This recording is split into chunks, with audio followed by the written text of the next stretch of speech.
Senhor, muito obrigado, Pai, por este momento. Muito obrigado, Senhor, por cada um que aqui está, Senhor. Muito obrigado por aqueles que se juntam a nós, ó Pai. Por aqueles que ainda não puderam estar presentes, ó Deus, eu agradeço também. Agradeço por aqueles que não podem estar conosco hoje, Senhor. E peço que o Teu Espírito Santo esteja sobre a vida de cada um, ó Pai. Esteja visitando cada lar aqui, ó Deus amado, em nome de Jesus. Pai, que esse estudo, Pai, esteja agora sendo entregue em Tuas mãos, ó Deus, que eu venha diminuir para que o Senhor cresça, ó Pai. Em nome de Jesus, ó Deus, eu te peço, Pai, visita o coração de cada um aqui. Senhor, transforma, Pai, os corações de pedra, Pai, em corações de carne, sensíveis à Tua voz, ó Deus amado. Abre, Pai, os olhos e ouvidos de cada um para que possamos estar atentos, ouvindo, aprendendo mais de Ti, mas sobretudo, Pai, sensíveis ao toque do Teu Espírito, Pai amado, em nome de Jesus.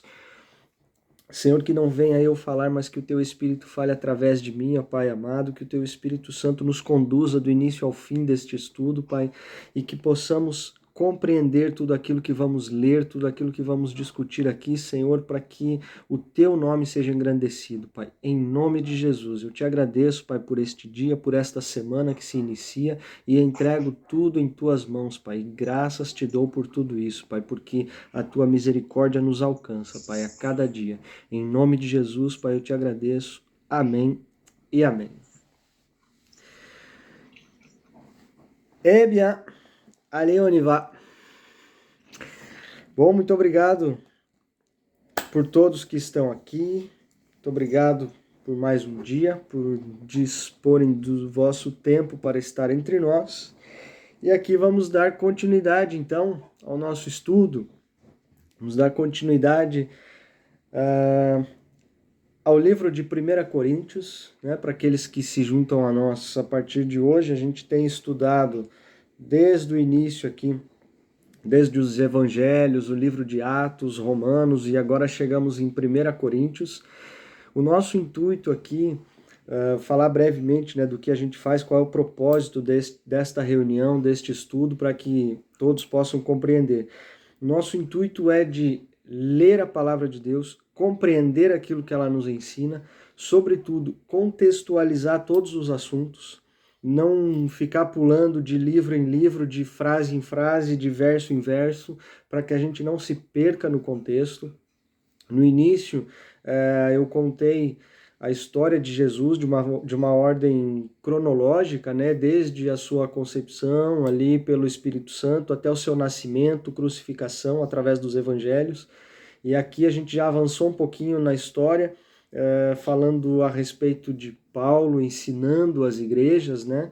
Tanto que a gente chegou aqui no livro de 1 Coríntios, mais uma carta de Paulo escrito aos Coríntios, mas o nosso intuito aqui é justamente fazer a leitura, a interpretação das Escrituras, e para que a gente possa entender de uma forma geral aquilo que foi escrito, para quem, de qual maneira foi escrito, para que a gente não caia no erro de usarmos versículos isolados, textos fora de contexto, e aí acabar levando a uma incompreensão e um engano a todos, né? Não é esse o nosso intuito, é justamente de trazer à luz o contexto geral da palavra e, para alguns que já conhecem alguma coisa da palavra de Deus, desmistificar muitos versículos que foram muitas vezes batido na mesma tecla ali, né, repetidamente, somente um verso, somente um contexto, e no fim aquilo não faz parte desta aplicação, né?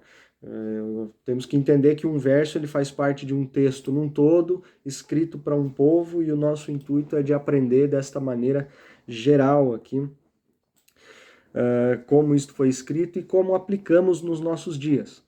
Porque embora a palavra de Deus tenha sido escrita e composta por vários, né, livros escritos em diferentes períodos, e isso pode se datar aí a mais de 2000 e tantos anos atrás, a própria palavra vai nos dizer que ela é viva, eficaz e ela se renova também a todos os dias. A cada leitura ela é diferente, a cada leitura podemos entender de uma maneira diferente. Não é que Deus ele muda, ele fala cada hora uma coisa, não, a sua palavra não muda, ela é sempre a mesma, mas ela se renova. Vamos entender isso com a aplicação do Espírito Santo, que podemos ter diferentes respostas para cada situações que temos passado, com base na palavra de Deus.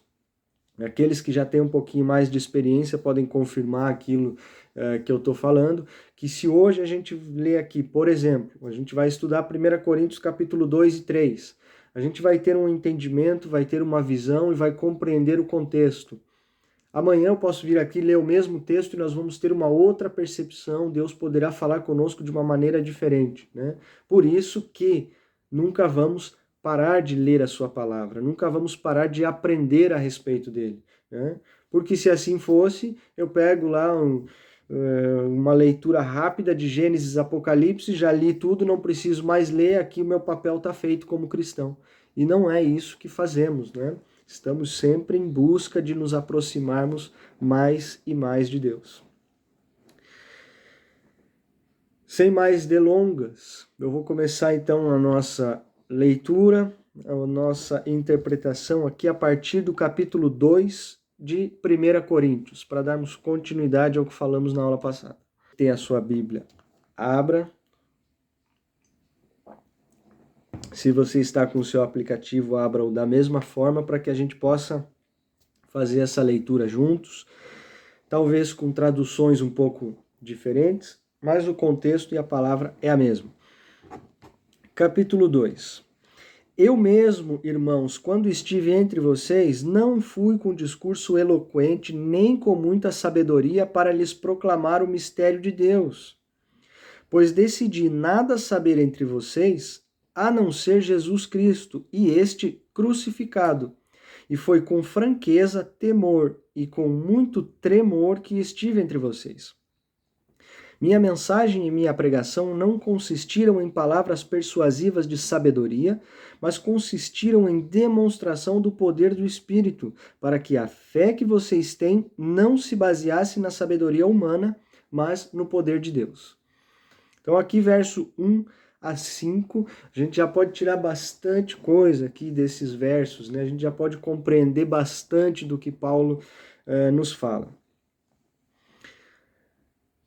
Para recapitular aqui o capítulo 1 da aula passada, uma coisa que me chamou a atenção foi que Paulo ele veio, ensinou, pregou, e neste momento, enquanto ele estava escrevendo aos Coríntios, ele foi muito bem direto e sincero em dizer assim: eu sei para que eu fui chamado, eu estou cumprindo aqui o meu papel e eu até fiz algo aqui por alguém. Por exemplo, lá no capítulo 1, verso 17, ele reconhece muito claramente ali que ele até batizou alguns da igreja de Corinto, mas não era o seu papel. Então ele reconhece muito bem a sua função, ele reconhece aquilo que ele veio fazer, né? Veio ensinar, veio trazer a exortação da palavra, veio trazer ali o ensino, mas nesse meio do caminho ele fez algumas coisas a mais, como por exemplo, batizou alguns, mas reconheceu diante a todos que não era a sua função. Ele falou: eu sei que eu fiz, mas eu não vim para isso. Assim como nós temos as nossas missões na caminhada, né? Como a palavra diz, uns foram dados para evangelistas, pastores, mestres e profetas, enfim. Então a gente não pode inverter essa ordem e querer fazer o papel do outro, porque nem sempre vai funcionar. Embora todos tenhamos que proclamar a palavra de Deus, mas cada um na sua função do corpo. E aqui no capítulo 2 ele inicia trazendo já com mais clareza isso, de que mesmo tendo feito tudo o que ele fez, mesmo ensinando tanto quanto ele ensinou, mas ele é claro em dizer que ele não veio com discurso eloquente, quer dizer, ele não veio com palavras bonitas, discursos ali que muitas vezes prendem a atenção e a gente não consegue parar de ouvir o que o camarada está falando. Não, ele não era o mais inteligente, intelectualmente falando, o discurso não era o melhor, e não veio com muita sabedoria para proclamar o mistério de Deus. Quer dizer o quê? Então a gente tem que parar de aprender tudo que está aprendendo porque Deus vai fazer todas as coisas? Não, não é isso. Só que o que deve ficar bem claro aqui, no verso 2, por exemplo, ele diz assim: eu decidi nada saber entre vocês, a não ser Jesus Cristo e este crucificado. E foi com muito temor e tremor e com toda a franqueza, com toda a verdade, com toda a sinceridade que eu trouxe essa palavra para vocês. É isso que ele está dizendo aqui no verso 2. Então, ele escolheu não se munir de todo o conhecimento humano, de toda a sabedoria humana que a gente pode adquirir estudando, lendo, se informando e tudo. Não é pecado nenhum, e eu encorajo vocês a fazer isso, assim como nós do nosso lado aqui também fazemos, lemos, estudamos. Tenho aqui a minha visitante mais nova, estudante também aí, que está entrando no seu 2º ano de estudos em teologia, né? Força lá. Então isso não é pecado, não é errado de forma alguma, mas a gente também não pode se basear somente nisso para dizer, pronto, agora eu sei tudo, eu me formei em teologia, mestrado, doutorado e tudo, então agora eu sou o melhor, eu não preciso mais aprender da Bíblia. Não. São duas coisas completamente diferentes, porque a gente vê o próprio Paulo aqui. Ele era alguém que ele conhecia a lei de Deus, como um fariseu que era desde o início, ele conhecia toda a escritura, toda a letra e tudo, então ele era alguém muito instruído, muito informado, mas na hora de ele pregar a palavra de Deus, ele diz o quê? Eu prefiro vir a vocês sem a sabedoria humana, quer dizer, tudo aquilo que eu sei, que eu adquiri como conhecimento, eu coloco aqui do lado, eu não vou ignorar isso, mas eu não vou me apoiar sobre isso para ensinar vocês. Porque quem está ensinando é o próprio Senhor através do Espírito Santo, e ele mesmo diz isso aqui. Né? Então, que saibamos separar estas coisas, são duas coisas de extrema importância, né? Estarmos instruídos ali intelectualmente, mas também estarmos dependentes da graça de Deus e da sua sabedoria e do poder do Espírito Santo. Né? É isso que ele nos diz aqui, é essa mensagem que ele nos passa nesses primeiros versos que lemos. Né? Verso 4 aqui ele reforça, né? Minha mensagem e minha pregação não consistiram em palavras persuasivas de sabedoria. A gente vê isso hoje? Quem aqui já identificou isso em algum lugar que passou, que visitou e tudo, né? De pregações muito eloquentes, palavras ali de puro convencimento humano para te levar a ter tal atitude. Seja a atitude essa de aceitar Jesus, de fazer parte daquele corpo, daquele grupo, mesmo em outros âmbitos aqui, eu não quero pender para um lado só, mas palavras persuasivas, elas podem convencer a pessoa a tomar atitudes que às vezes ela mesma não quer, né? Que ela mesma não está convencida daquilo, ela não tem paz em fazer aquilo, mas ela acaba fazendo por quê? Porque a pregação e a palavra foi tão convincente naquele momento que, tocado pela emoção, ela toma decisões que no fim ela vai ver, poxa vida, não era bem isso que era para ter feito, né? Seja confessar Jesus, fazer parte de uma igreja ao qual você nem está tão à vontade em fazer parte, mas você aceita porque te convenceram a fazer. Entregar certas contribuições, certos valores, ou enfim, que você nem está tão à vontade a fazer, mas a palavra é tão persuasiva ali, ela é tão forte no convencimento, que no fim você acaba fazendo, e depois você não sabe nem porquê, né? Então Paulo, ele vem aqui claramente dizendo, a minha palavra não era essa. E quem vos ensinou, né? Continua aqui o verso 4, né? Mas consistiu em demonstração do poder do Espírito, para que a fé de vocês não se baseasse em sabedoria humana, mas no poder de Deus. Então, como ele já falou aqui aos romanos, aqui ele vai repetir isso mais para frente também, que toda a glória que era dada através da sua pregação era a Deus. Em nenhum momento Paulo vai dizer assim, olha, eu estou ensinando, mas vocês têm que fazer aquilo que eu estou falando, porque eu faço, eu tenho o poder, eu tenho isso, eu tenho aquilo, eu tenho aquele outro. O máximo que ele se refere a ele mesmo vai ser, sejam meus imitadores, assim como eu sou de Cristo. Quer dizer, mesmo aquilo que ele está fazendo, dizendo que é para imitar ele está dizendo, mas só imita isso daqui porque eu também estou imitando aquele que me ensinou. Não é porque eu tenho a verdade ou coisas assim. Então esse era o ensinamento de Paulo. Verso 6.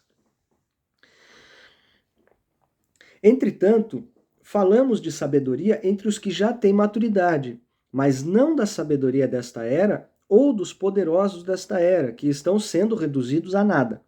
Ao contrário, falamos da sabedoria de Deus, do mistério que estava oculto, o qual Deus preordenou antes do princípio das eras, para que nossa glória, nenhum dos poderosos desta era o entendeu, pois se o tivessem entendido, não teriam crucificado o Senhor da glória. Até aqui, por enquanto, para não estender muito a leitura e a gente não perder o fio. Então, notem que Paulo ele fala para aqueles que ele está evangelizando, vamos por assim dizer, sem essa tal sabedoria humana ou muita maturidade, por assim dizer. Então, aqui ele trata de assuntos simples, de maneira simples, com a sabedoria do Espírito Santo, mas com outros, aqui no verso 6, como ele falou, que já tem uma certa maturidade. Isso quer dizer o quê? Não é que uns são infantis, outros não e tudo, mas o que ele está querendo dizer aqui é aqueles que já têm maturidade no Evangelho, que já conheciam mais a palavra, que já poderiam entender melhor algumas coisas, né? Por exemplo, aqueles que são recém-convertidos, aqueles que estão começando a ter um contato com a palavra do Senhor, que acabam de aceitar Jesus. Eu não posso colocar assuntos muito complexos ali, sem ainda que haja tanto entendimento a respeito da palavra, porque senão, ao invés de ajudar, eu vou mais confundir a cabeça destes do que ajudá-los a seguir no Evangelho. Então, não é divisão ou seleção, isso eu falo com um, isso eu falo com outro, não, mas assim como um bebê, ele nasce, precisa de determinado tipo de alimento, à medida que ele vai se desenvolvendo, o alimento vai ficando mais sólido, a gente vai comendo outro tipo de coisa, assim também é no novo nascimento em Cristo. Eu não posso pegar um novo convertido, por exemplo, fazer ele sentar do outro lado da mesa comigo e destrinchar o livro de Apocalipse ali e fazer ele escutar coisas que não vai fazer o menor sentido. Entende? Não é por falta de inteligência ou intelectualidade, mas existem etapas para todas as coisas, né? Existem momentos para todas as coisas. E uma coisa de cada vez. A gente não vai dar para um bebê os maus hábitos que nós temos, de pegar e comer uma gordurinha do porco ali bem torradinha, que é bom, mas a gente sabe que faz um mal lascado, né? A gente não vai dar isso para um bebê. Então é mais ou menos isso que Paulo está querendo dizer aqui. O bebê ele está tomando leite, daqui a pouco ele vai comer a papinha, ele vai passar para algo mais sólido. E aqui é aqueles que já têm um pouco de mais maturidade, a gente vai falar de assuntos mais sérios a respeito da sabedoria de Deus. Só que ele ainda chama atenção aqui no final desses versos que a gente leu, porque ele vai falar a respeito da sabedoria de Deus e a respeito do mistério que estava oculto, o qual Deus pré-ordenou desde o princípio das eras e tudo. Por quê? Verso 8 aqui, ó. Nenhum dos poderosos desta era o entendeu, pois se o tivessem entendido, não teriam crucificado o Senhor da glória. Quer dizer o quê? Não é a sabedoria que está lá no livro, não é a sabedoria que está lá nos teus estudos e tal, que vai te fazer entender os mistérios de Deus. Se assim fosse, os próprios judeus, que eram mestres da lei, que conheciam tudo do início ao fim, tinham os livros decorados na cabeça, quando o Messias chegou para eles, eles não reconheceram. Prova maior do que essa de que a sabedoria humana não faz o menor sentido face a Deus, que o que eles fizeram? Mesmo com toda a sabedoria que tinham, eles ignoraram a vinda do Messias e o colocaram aonde? Lá na cruz. O rejeitaram e o crucificaram. E é isso que Paulo está falando aqui. Se os poderosos, se os sabichões da época tivessem entendido com sabedoria humana que eles tinham quem era Jesus, não o teriam crucificado. E foi isso que fizeram. Verso 9 para continuar. Todavia, como está escrito, olho nenhum viu, ouvido nenhum ouviu, mente nenhuma imaginou o que Deus preparou para aqueles que o amam. Aqui, Paulo está de novo trazendo o texto do Antigo Testamento, parafraseando Isaías capítulo 64. Aquilo que já estava escrito lá atrás, ele reforça aqui. Então, tudo aquilo que está reservado para aqueles que amam a Deus, que têm esta sabedoria do Espírito, que compreendem as coisas do Espírito, a gente não pode mensurar, não posso dimensionar aquilo que está preparado para estes. Diferente, agora vem o meu parênteses, o meu parágrafo aqui, diferente do que está sendo prometido nos dias de hoje. Que a gente vê a cada vez mais promessas sendo feitas em púlpitos a pessoas que é totalmente incoerente com a palavra de Deus. A gente acaba indo na igreja por aquilo que estão nos prometendo que vamos ter se buscarmos a Deus. Ah, se você dá aqui, você vai receber ali. Venha porque Deus vai te honrar, porque Ele vai te dar isso, Ele vai te fazer aquilo. Mas existe uma pequena confusão, hein? Porque não foi para isso que Jesus morreu na cruz. Eu até comentava isso a semana passada, em outra ocasião. Não foi por um carro novo, por uma casa maior, ou por um salário, ou por uma promoção no trabalho que Jesus se entregou naquela cruz. Vai muito além do que isso, porque todas essas coisas, embora sejam boas a nós, seres humanos, e nós buscamos por isso, humanamente falando, mas espiritualmente falando, não é isso que a gente pode esperar. E todas essas coisas passarão e perecerão. Mas aquilo que nos espera, como acabamos de ler aqui, que olho nenhum viu, ouvido nenhum ouviu, nenhuma mente imaginou o que Deus preparou, está muito acima disso, é eterno e não é material. A promessa da cruz é que sejamos livres do maligno, salvos do pecado e tenhamos uma vida eterna ao lado de Jesus. E ponto. Não tem um paralelo com o material. E o que a gente está vendo hoje para atrair mais e mais e mais pessoas e fazer com que as pessoas voltem na próxima semana e estejam presos àquela palavra, é justamente o contrário disso, né? Venha porque Deus vai fazer, Deus vai te honrar, Ele vai te dar, Ele não vai te deixar passar isso, passar aquilo, passar aquele outro. E desculpa, mas isso não tem relação com o Evangelho. Esse tipo de promessa não tem relação com a palavra de Deus, né? A gente ouve muito aqui que o Senhor é o dono do ouro e da prata, que seremos herdeiros e co-herdeiros com Cristo no reino, enfim. Mas a gente tem que parar de olhar para o nosso material. A gente não pode relacionar o evangelho com isso. Dinheiro é bom? É. É pecado? Não. A gente precisa dele para fazer muita coisa? Sim. A gente busca humanamente trabalhar, evoluir para ganhar um pouquinho mais, melhor e tal? Exato, e não tem nada de errado nisso. Só que a gente não pode cobrar isso de Deus. Isso não é promessa dele para nós, tá? Calma lá, a gente está falando de duas coisas diferentes aqui. Verso 10, para que a gente possa continuar e avançar sobre esse capítulo. Mas Deus o revelou a nós por meio do Espírito. O Espírito sonda todas as coisas, até mesmo as coisas mais profundas de Deus. Pois quem conhece os pensamentos do homem, a não ser o Espírito do homem que nele está? Da mesma forma, ninguém conhece os pensamentos de Deus, a não ser o Espírito de Deus. Nós, porém, não recebemos o Espírito do mundo, mas o Espírito procedente de Deus, para que entendamos as coisas que Deus nos tem dado gratuitamente. Delas também falamos, não com palavras ensinadas pela sabedoria humana, mas com palavras ensinadas pelo Espírito, interpretando verdades espirituais para os que são espirituais. Quem não tem o Espírito não aceita as coisas que vêm do Espírito de Deus, pois lhes são loucura, e não é capaz de entendê-las porque elas são discernidas espiritualmente. Mas quem é espiritual discerne todas as coisas, e ele mesmo por ninguém é discernido. Pois quem conheceu a mente do Senhor para que lhe possa instruí-lo? Nós, porém, temos a mente de Cristo. Então vocês entendem que aqui Paulo ainda continua com esse paralelo a respeito da sabedoria humana e as coisas espirituais, a sabedoria espiritual e o discernimento do Espírito.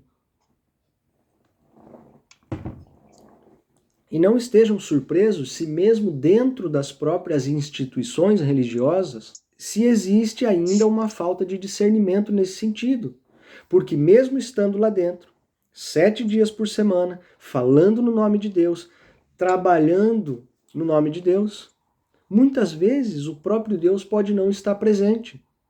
E se ali ele não está, se o espírito dele não está naquele local, naquele meio, ou falando através daquele que transmite a mensagem, já falta o discernimento, já falta o entendimento das coisas espirituais.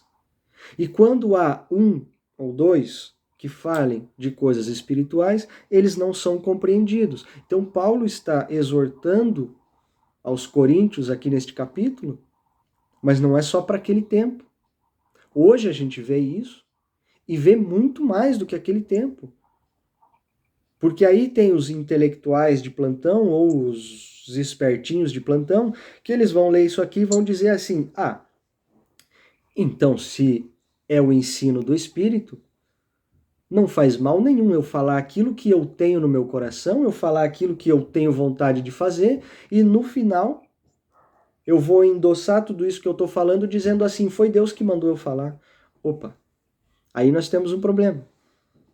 Porque aqueles que têm o Espírito de Deus, aqueles que têm o discernimento, mesmo ouvindo essas palavras dizendo, eis que te digo, eis que o Senhor manda te dizer, e tudo, não é isso que vai te validar a mensagem que você está trazendo. É o discernimento do Espírito que temos. Então, se eu falo coisas através do meu intelecto, com a minha sabedoria humana, mas no final, para ficar bonito ou para ser válido, eu digo que Deus está me mandando falar, isso também não vai funcionar. Aí voltamos aqui naquilo que Paulo ensina e a maneira com que ele estava ensinando, no capítulo 2 que acabamos de ler, verso 3. Foi com franqueza, temor e com muito tremor que estive entre vocês. Então, quando perdemos esse temor de Deus, esse tremor diante dele, uma outra hora a gente fala sobre isso, temor e tremor são duas coisas diferentes, né? Então, a gente vai poder entrar nesse assunto uma outra hora, mas quando eu falo por mim e eu perco esse temor de Deus, eu não temo mais a sua presença ou aquilo que ele pode fazer ou não, aí acaba virando uma bagunça desenfreada, porque eu vou confundir as coisas, vou tocar o barco da maneira com que eu quero, e no final a gente fala que é de Deus ali para que seja mais, para que tenha mais credibilidade. E eu, particularmente, para aqueles que caminham um pouco mais de tempo e já me conhecem, eu gosto muito de fazer brincadeira, isso, aquilo, tudo, mas quando se trata de trazer uma mensagem do Senhor, de trazer uma palavra direcionada por Ele, um estudo aqui propriamente dito, eu não posso ousar a colocar a minha opinião e falar, Deus está me mandando dizer isso, me mandando dizer aquilo. Porque a gente já viu aqui em outros livros também, enquanto os fariseus questionavam Jesus, enquanto os fariseus ali tentavam fazer o seu trabalho e atrapalhar tudo aquilo que Jesus estava tentando fazer, o texto foi bem claro em nos dizer, deixa com que façam, porque já veio um, tentou falar, durou um pouquinho de tempo, daqui a pouco dispersou, já veio outro, durou mais um pouquinho, dispersou. E quando Jesus começou a fazer a sua obra, eles falaram a mesma coisa, deixa esse falar e fazer. Daqui a pouco passa, daqui a pouco acaba. Só que eles esqueceram que isso realmente vinha de Deus. Eles não se deram conta de que isso realmente vinha da parte do Senhor, e quando vem da parte do Senhor, ele fala, ele não é filho do homem para que se arrependa, para que minta e tudo, e então ele não volta atrás. Ele é fiel e justo para terminar a boa obra com que ele começou. Né? E isso não tem a ver com emoção, não tem a ver com barulho, não tem a ver com o tamanho daquilo que a gente está fazendo. Atualmente, eu não sei se vocês têm acompanhado as notícias ou alguns pregadores famosos e tudo, mas isso tem acontecido com frequência. A pessoa começa, daqui a pouco ela sobe, ela se torna muito conhecida, ela faz o maior barulho no meio da internet, no meio gospel e tudo, daqui a pouco aquilo se apaga, porque não tinha base no Senhor, era simplesmente um homem com o seu conhecimento humano, tentando fazer a sua obra. De uma certa forma, por um curto período de tempo, isso funciona, e agora a gente acaba vendo os escândalos que se dão depois de tudo isso, quando não são baseados no conhecimento do Espírito, né? Então é isso que temos que ter o cuidado, o temor e o tremor diante do Senhor, para que não caiamos nesse erro também. Então, quando se trata de falar da palavra de Deus, quando se trata de falar da obra de Deus, que tenhamos esse discernimento para que não venhamos cair nesse erro. Amém? Versos 16 finalizados, agora a gente começa o capítulo 3. Não sei se a tua Bíblia vai dividir ou não, tá? Mas a minha aqui, o capítulo 3 começa novamente com Paulo falando das divisões da igreja. Vamos ver o que esse capítulo nos reserva aqui. Verso 1 do capítulo 3. Irmão, não lhes pude falar como a espirituais, mas como a carnais, como a crianças em Cristo. Dei-lhes leite e não alimento sólido, pois vocês não estavam em condições de recebê-lo. De fato, vocês ainda não estão em condições, porque ainda são carnais.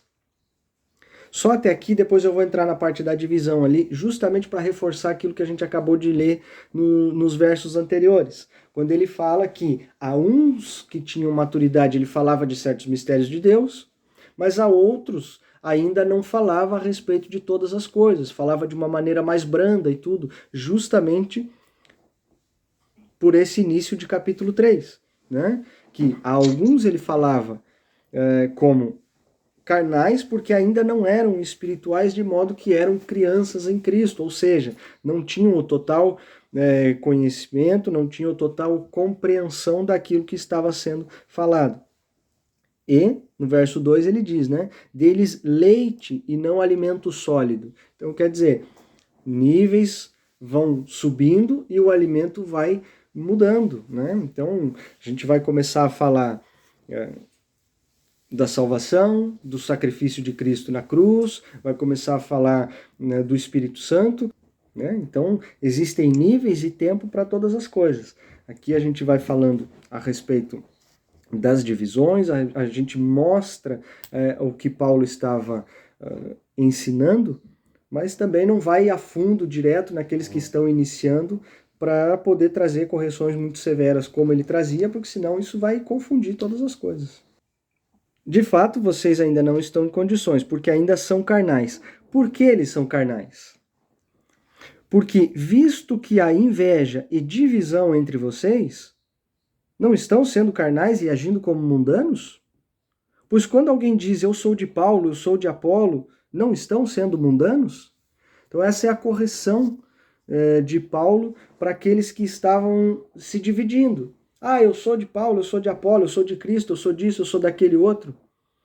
Hoje talvez a frase mudou, mas a divisão é a mesma. Ah, eu sou da... Não gosto de falar nomes e citar placas ou denominações aqui, não é o meu intuito, mas eu sou dessa, eu sou daquela outra, é isso, aquilo. E Cristo, não é ele um só? O reino não é um só? Eu gosto de usar esse tipo de exemplo e de reforçar a ideia do nosso grupo aqui. Não somos melhores do que ninguém, não estou aqui causando divisão nenhuma, tanto que entre nós, e são extremamente bem-vindos aqui, não há problema nenhum com isso, mas entre nós tem vários irmãos que não são daqui, que não estão próximos a nós, se juntam na reunião de uma forma virtual, mas talvez tenham também as suas congregações ali, onde vão uma vez por semana, pessoalmente, visto que nós não temos aqui um templo físico e tudo. E não há problema nenhum nisso. Eu não estou aqui disputando ou competindo com nenhuma outra igreja. Nós não somos melhores que os outros, nós somos parte de um corpo e buscamos todos o mesmo fim, buscamos todos o mesmo destino. E precisamos, como corpo, crescermos fortes, saudáveis, se alimentando da mesma raiz, porque sabemos que o fim vai ser o mesmo para todos e tendo a plena consciência de que o caminho é um só. Então aqui o verso 5, para continuar. Afinal de contas, quem é Apolo? Quem é Paulo? Apenas servos por meio dos quais vocês vieram a crer, conforme o mistério que o Senhor atribuiu a cada um. Eu plantei, Apolo regou, mas é Deus quem fez crescer, de modo que nem o que planta e nem o que rega são alguma coisa, mas unicamente Deus que efetua o crescimento. O que planta e o que rega tem um só propósito, e cada um será recompensado de acordo com o seu próprio trabalho, pois nós somos cooperadores de Deus e vocês são a lavoura de Deus e edifício de Deus. Então aqui a gente entende que cada um tem a sua parte no corpo, cada um tem a sua função no corpo, e a gente não está aqui para disputar. Ah, eu batizei 10, eu batizei 15, eu fiz isso, eu fiz aquilo, a minha igreja tem tanto, a minha tem não sei mais quantos e tal. Não é uma competição, o reino de Deus não é uma competição. O reino de Deus explicitamente exposto aqui pela Bíblia é um corpo de Cristo. Por acaso vocês quando levantam de manhã têm um problema com as duas mãos, querendo fazer o serviço do pé? Tem um problema com o olho querendo fazer o serviço da orelha? Não. O olho foi feito para ver, a boca para falar, a mão para pegar e o pé para caminhar, cada um na sua função. E eu tenho certeza que nenhum de vocês tem esse problema quando levanta de manhã ou no meio do dia. Que, não, isso daqui quem tinha que ter feito era o pé, mas quem fez foi a mão, então não está bem feito. Eu tinha que ter visto isso aqui, mas a minha orelha não estava funcionando. Enfim, entende? São exemplos bobos, assim, e coisas que não fazem o menor sentido, mas dentro do reino existe esse tipo de briga. Porque fulano fez, o outro não fez, esse está fazendo errado, e essa placa é melhor do que aquela e tudo. Gente, até onde vão essas divisões? Foi um assunto engraçado que foi uma das questões que eu tive na mesa esse final de semana. Eu estava sentado com alguém na mesa e a questão foi levantada, assim, o comentário foi feito. Quando falamos a respeito de reuniões e pregações da palavra de Deus e tudo, e uma das pessoas que estava na mesa falou, nossa, legal, porque no início as reuniões eram em volta da mesa, né? A pregação da palavra era feita em volta da mesa, a comunhão era feita em volta da mesa. E aí eu fiz a pergunta, porque eu gosto de colocar um pouquinho a dúvida e a pulga atrás da orelha, assim, quando se trata da palavra de Deus, para a pessoa ir mais longe buscar aquela informação. Falei, pois é, eu também acho interessante e gosto dessa ideia ao redor da mesa, só que faz muito tempo que eu busco uma resposta e até hoje eu não entendi. Desde o início, que era em volta da mesa, e o que se tornou hoje, aonde a gente se perdeu?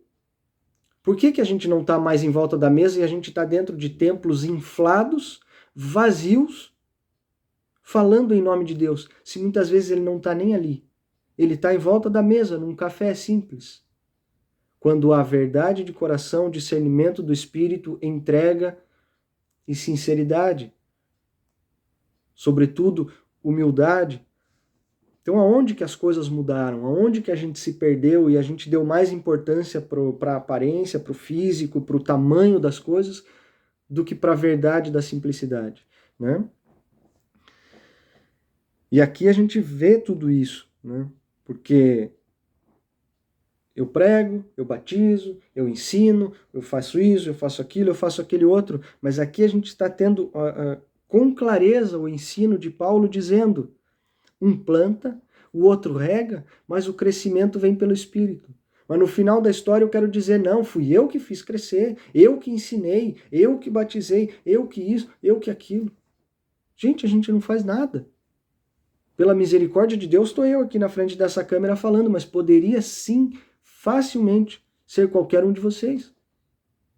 Aprove a Deus com a sua misericórdia que Ele me colocasse aqui hoje, mas eu anseio pelo dia de que eu vou estar sentado desse lado da câmera aqui, ouvindo um de vocês me ensinar. Porque está longe de mim ser o melhor, o mais sábio ou que interpreta melhor as Escrituras. Não, porque quem faz isso é o Senhor. Verso 10. Conforme a graça de Deus que me foi concedida, eu, como sábio construtor, lancei o alicerce. E outro está construindo sobre ele. Contudo, veja cada um como constrói, porque ninguém pode colocar outro alicerce além do que o que já está posto, que é Jesus Cristo. Se alguém constrói sobre esse alicerce, usando ouro, prata, pedras preciosas, madeira, feno ou palha, a sua obra será mostrada, porque o dia trará a luz, pois será revelada pelo fogo que provará a qualidade da obra de cada um. Então, para ficar bonito, para ficar legal, para ficar bacana, eu vou construindo. A gente sabe que o alicerce é um. Uma coisa que vai ficar na obra é o alicerce, a gente sabe disso. Pode vir a tempestade, pode vir a chuva, pode vir o vento, pode vir o sol, pode vir o que for. O alicerce vai estar ali. E a gente sabe, porque a gente já leu em outros livros aqui, que a pedra angular, a pedra que vai dar o ângulo do prédio, é Cristo que já está posto ali. É sobre esta pedra que o prédio vai ser levantado. Então o alicerce está ali, a gente vai construir sobre isso. Se a gente já estiver construindo fora, pronto, não tem nem questão, né? Não tem nem o que comparar aqui, porque a obra não vai durar até o alicerce vai cair. Mas está construindo ali. Então, hoje eu estou colocando um tijolo. Amanhã vem outro e coloca outro tijolo. Ah, esses tijolos estão muito simples. Esses tijolos estão muito feios. Esses tijolos não estão bem acabados. Eu vou fazer um negócio mais bonito, melhor de acordo com aquilo que eu acho. Ok? Não tem problema nenhum. Mas e o tijolo? É aquilo que o Senhor colocou na tua mão para continuar a construção? Ou é você que quer um negócio mais enfeitado que colocou sobre a construção? Não tem problema, vai ter aparência mais bonita. Mas é a hora que o fogo vier provar tudo isso. Ele vai resistir? Ele vai ficar ali? Porque depois não importa quem colocou qual pedra onde. O que vai importar é a construção feita. O teu tijolo, o tijolo do vizinho, do outro, não vai ter importância. Não é o teu nome que vai estar gravado na pedra, é quem sustentou esse alicerce. Certo? Se o que alguém construiu permanecer, esse receberá a recompensa. Se o que alguém construiu se queimar, esse sofrerá o prejuízo. Contudo, será salvo como alguém que escapa através do fogo. Mas a sua obra foi embora, né? Ela levou o prejuízo, como diz aqui.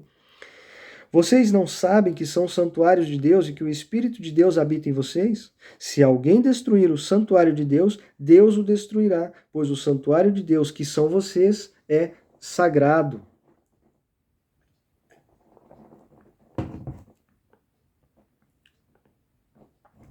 Verso 18. Não se enganem. Se algum de vocês pensa que é sábio segundo os padrões dessa era, deve tornar-se louco para que se torne sábio. Porque a sabedoria deste mundo é loucura aos olhos de Deus, pois está escrito, ele apanha os sábios na astúcia deles. E também o Senhor conhece os pensamentos dos sábios e sabe como são fúteis. Quer dizer, eu penso que aquilo que eu estou fazendo é maravilhoso, eu sou o melhor, eu sou isso, eu sou aquilo.